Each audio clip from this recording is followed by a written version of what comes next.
Welcome to Radio School. I am your English mentor. Today we are going to take another pretty lesson. Any question related to the class, we will inform commenting so that we can remove the doubt completely. So let's get started. We take physical exercise so that dash. So that in order that থাকলে এরপরে যে ক্লজটি বসে তার structure হচ্ছে subject plus can অথবা could plus V1 plus extension. এই স্ট্রাকচারে একটা clause তৈরি হবে।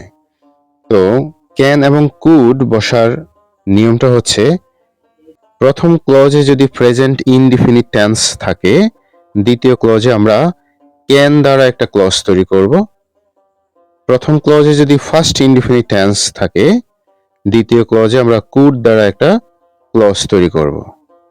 তাহলে উই টেক ফিজিক্যাল এক্সারসাইজ, আমরা শারীরিক ব্যায়াম নেই, সো দ্যাট যাতে, যাতে কি, যাতে আমরা সুস্থ শরীর পাই। We can get sound health.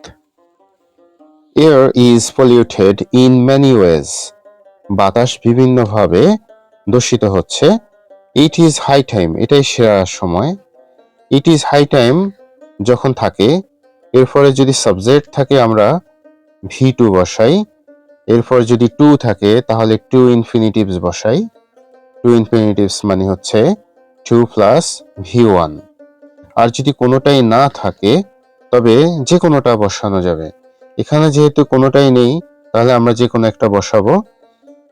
আমরা সাবজেক্ট সহ বসাই, তাহলে সাবজেক্ট প্লাস ভি2 অর্থাৎ ফার্স্ট ইনডিফিনিট টেন্সের স্ট্রাকচারে একটা ক্লজ বসাবো। ইট ইজ হাই টাইম, এটাই সেরা সময় এয়ার পলিউশনকে প্রতিরোধ করার জন্য।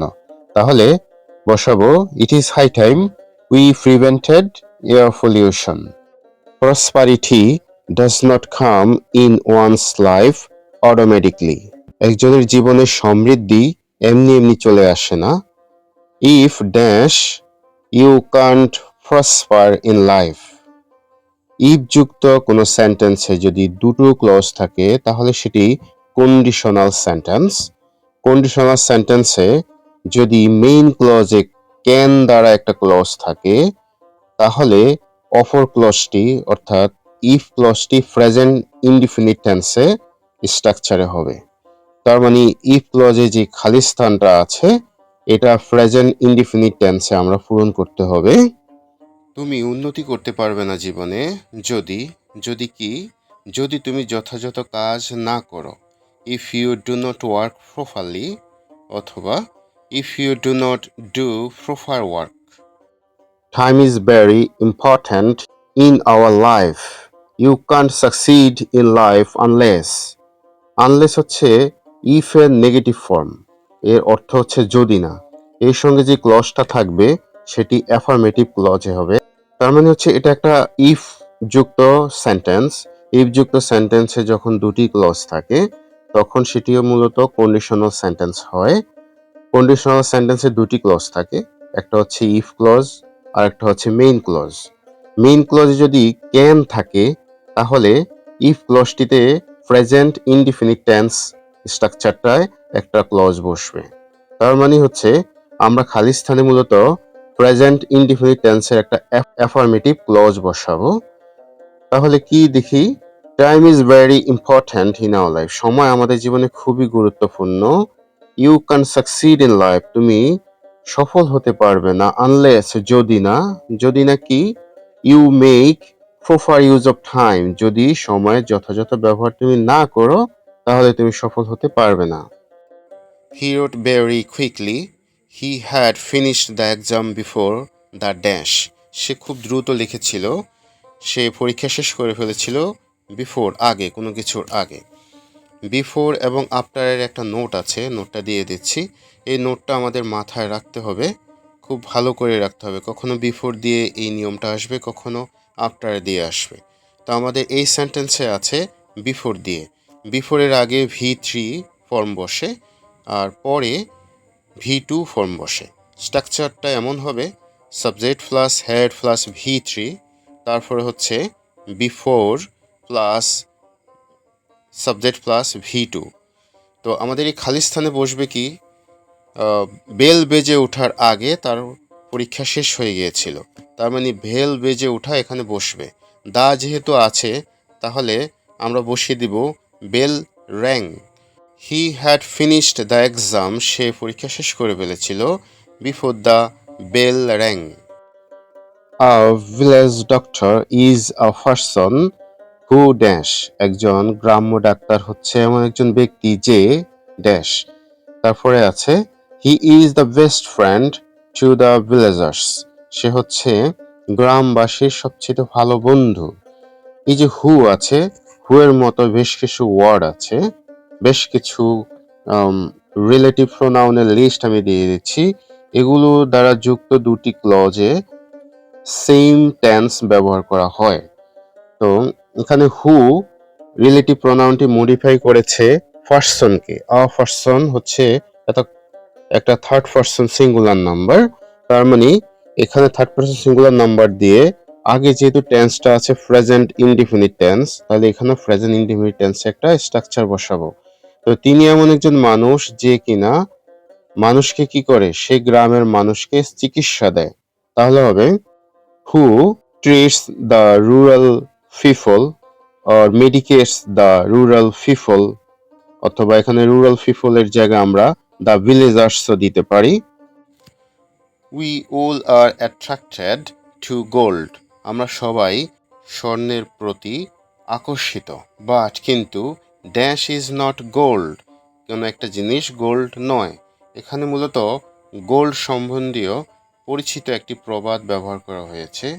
চকচক করলে সোনা হয় না, এরকম একটা প্রবাদ আছে, যেটার ইংরেজি হচ্ছে all that glitters is not gold, চকচক করলেই সোনা হয় না।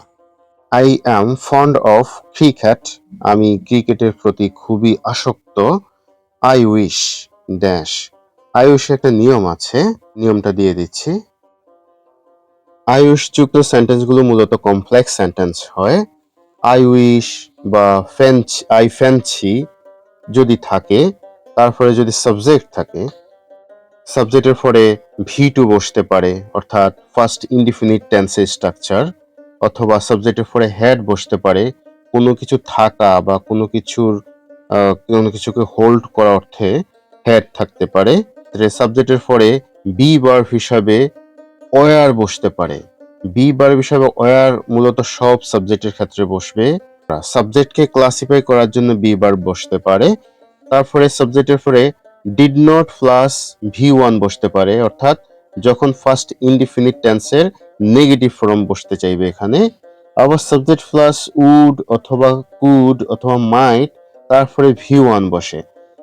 এটা বসবে তখনই যখন সম্ভাব্যতা, সক্ষমতা বোঝাতে চাইবে। আর আমাদের এই যে এখন যে সেন্টেন্সটি আছে, এই সেন্টেন্সটিতে মূলত সাবজেক্টকে ক্লাসিফাই করা, মানে সে কোনো কিছু হবে, হ্যাঁ, সে ক্রিকেটার হবে। সেক্ষেত্রে আমরা এখানে বি ভার্ব বসাবো, বি ভার্ব ওয়ার বসবে। I wish I were a cricketer, আমি যদি একজন ক্রিকেটার হতাম। হি ওয়াক স্লোলি লেস্ট, তারপরে আছে ড্যাশ। লেস্টের পরে যে ক্লজ থাকে তা নেতিবাচক ফলাফলের আশঙ্কা প্রকাশ করে, পাছে সেই ভয়ে নেগেটিভ কিছু ঘটবে, ভয়ে কিছু সতর্ক কাজ বোঝায়। এই ক্ষেত্রে এই স্ট্রাকচারটা হয় লিস্টের পরে সাবজেক্ট, তারপর হচ্ছে শুড প্লাস V1 বসে, অর্থাৎ সে খুব আস্তে হাঁটে যাতে সে পড়ে না যায়। He should fall down. He is dull headed, সে খুবই নিস্তেজ মাথার মানুষ, ডল ব্রেইনের মানুষ। The poem is too difficult dash, too যুক্ত ফ্রেজের একটা স্ট্রাকচার আছে, too plus adjective plus infinitives, অর্থাৎ টু প্লাস অ্যাডজেক্টিভ তারপর হচ্ছে টু প্লাস V1। এরকম এই ধরনের ফ্রেজগুলো মূলত অপারগতা, অক্ষমতা প্রকাশ করে। তো এখানে আছে কি, একটা লোক আছে যে কিনা নিস্তেজ ব্রেইনের মানুষ। The poem is too difficult, কবিতাটা এতটাই কঠিন, ফর হিম তার জন্য, টু রিয়েলাইজ বুঝতে, ইটস থিম এর মূল থিমটা বুঝতে তার জন্য খুবই ডিফিকাল্ট। এখানে টু রিয়েলাইজ দিতে পারি, টু আন্ডারস্ট্যান্ড দিতে পারি।